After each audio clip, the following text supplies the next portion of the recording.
Hello guys and welcome back for another tutorial. Today I will show you how to use the Swapping Orb in Archero 2. Now first you have to understand what is a Swapping Orb. So it's a special item that lets you replace or swap one ability that you've already chosen with another option.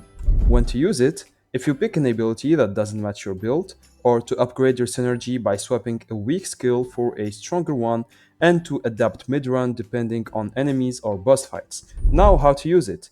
During the gameplay, when you collect a new ability, the Swapping Orbs lets you exchange it with one of your current abilities. Tap the orb, choose the skill, and confirm. So go to the gear, and then go to Blacksmith, and here you will find in the warehouse all the normal items in the normal fuse.